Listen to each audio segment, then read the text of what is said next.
Hey guys, how's it going? This is Ken from Nippon Bro, and today's episode we are doing landscape photography.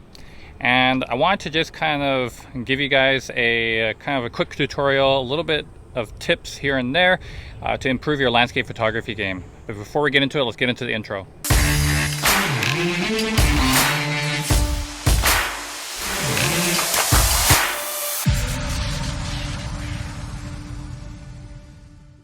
So welcome back, guys. We're here at Kurashiki Dam. I'm not sure what that name actually means, but yeah, I might look it up. But anyways, we're here. Beautiful dam right here, the water, and we kind of have the background, the midground, and the foreground, so we can actually get a little bit of depth. But having said that, we are going into the first tip right away. We're going to get into it, which is actually not creating depth for landscape photography. What you want to do is keep everything in focus. So to do that, what you're going to do is bump your aperture up on the numbers, but we're going to close that aperture down.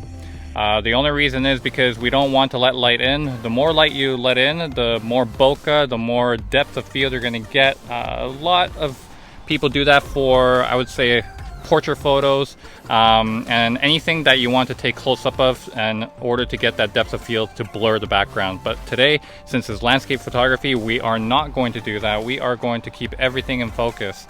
So having said that, let me get right into the first tip here, which is apertures.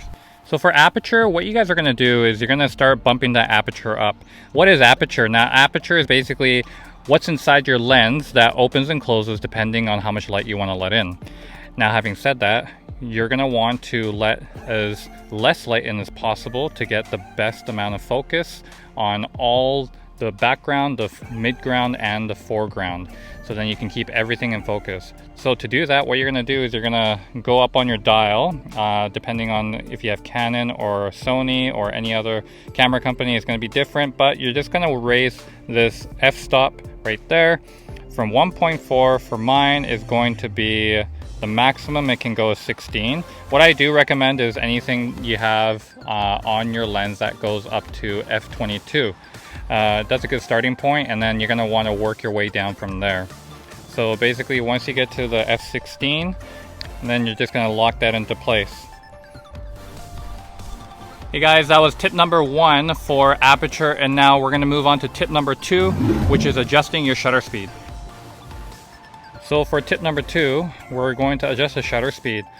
The reason why we're going to adjust the shutter speed is because right now you can't really see anything on the screen right now. It's completely black because we just closed the aperture so small to the point where it's not letting that much light in, so the camera can't see anything. So what we're going to do is we're going to adjust the shutter, and we're going to go down on the shutter to reveal the image. So as we scroll down here, you can kind of see what we're trying to take here, and now you're getting a little bit of zebra because of the overexposure. But now you can see what's actually showing on the camera, and that's what you're going to have to do in order to adjust for the aperture being very high up. Now, having said that, with the shutter speed being down, you're going to need a tripod to take landscape photography, just because your shutter speed is going down, so that is going to give the camera a little bit of delay when taking a photo. It's not going to be as fast as it would be when it's 1/200, 1/400, or 1/1000. So having said that, you're going to want to use a tripod for landscape photography if you are going to go for this look. But if you are wanting to get landscape photography with a bit of bokeh in it, I don't really recommend it because it's not going to give you the best results. But if you are, then you don't really need to put your shutter speed that low as we are right now. You can kind of get away with higher shutter speed and put your f-stop to, I would say, 2.8 or f5.5. I think that would be a good thing. So now that we got tip number 2, adjusting your shutter speed, we're going to move on to tip number 3, and that is adjusting your ISO. Now, tip number 3 is your ISO. Your ISO is, you're going to want it to be low depending on your environment and how sunny it is, how cloudy it is, or if you're taking a nightscape. Now, for example, right now it's kind of cloudy, overcast, with a bit of sunshine peeking here and there. So first of all, what I do is I put the ISO down at 100 and I see what the image is. I would say go no higher than 500 for your ISO. And then if you can keep it at that, then it should be good. If you go any higher, especially when it gets a little bit darker, you're going to start to see a little noise in the photo, which can be fixed in post, but I try to do everything before post, so I don't have to do too much editing in Lightroom later. So we have ISO set now, and the last tip I have for you, which should have been my first, but is to actually get a wide angle lens. The reason why you want a wide angle lens is because for landscape you want everything that you see with your eyes, which is pretty wide view. So I would recommend anywhere from 10mm to 24mm. But 10mm, you're starting to get that macro look, which is the GoPro look. You're gonna have the curvature on the horizon, which you don't really want, but you can correct that when you go into Lightroom. But it's best not to try to correct it. It kind of distorts the image sometimes. So I would recommend a midpoint of 60mm, and I think that is perfect. But otherwise, if you do have the other ones that I mentioned or anywhere in between, then you can work with it. It's not bad, but 60mm I think is the perfect match for landscape photography. So now that we got everything set up and you got your camera set up on a tripod, we're going to take a few photos. I'm going to show you some examples of what I came up with. So here are the examples right now. Hey guys, so hopefully you guys like those photos that I took of this dam area here and it's a beautiful day. And if you guys want to see other types of photography done, just let me know on the comments below and I'll try to get to them as much as possible. And also if you guys want any other tips and tricks, not in just photography but videography as well, just let me know, and make sure to subscribe down below, hit the like button, and press on that bell because you're going to be notified whenever I post new videos. And I'm going to try to put more tutorial videos of photography and videography on my channel.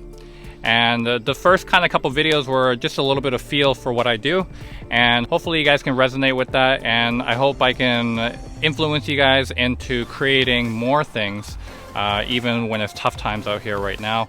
And every day we're going through lockdown and then opening back up and lockdown, and it's just going to be a constant cycle. So try to be creative, do something inside your house, create some b-roll, create some photography, post it on Instagram, hashtag me at Nippon Bro Production, and let me know what you guys got. DM me. I can answer to them. I'll try to answer to them as much as possible just because things are slowing down, so I can answer as many questions as possible on my DM or in the comments down below. Now, having said that, I'm not going to leave you guys without a b-roll, so I am going to film some b-roll right now, and you guys are going to see that right at the end of the video. So until then, and until next time, and until next week, I'll see you guys then. Peace out.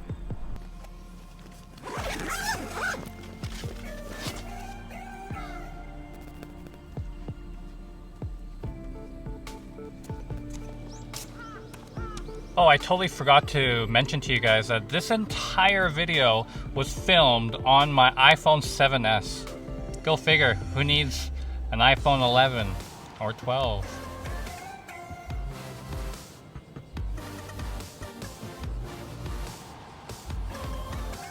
Maybe time for an upgrade. But a lot of people are watching this thing and thinking I color graded it and I did everything.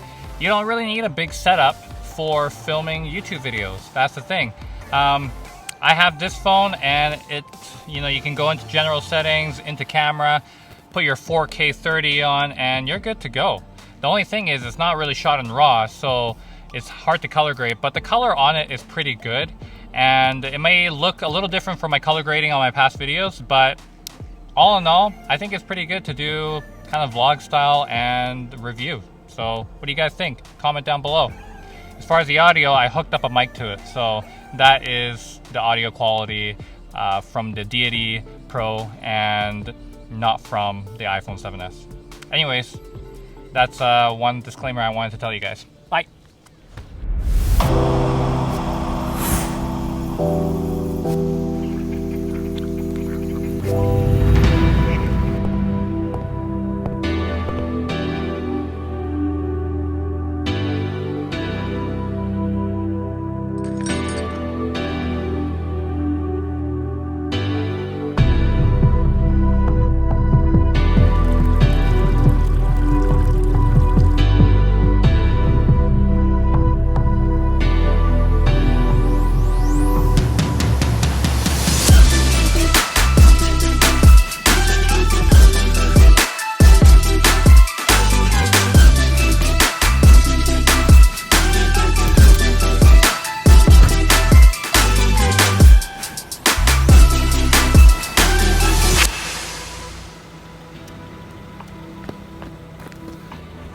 forgot.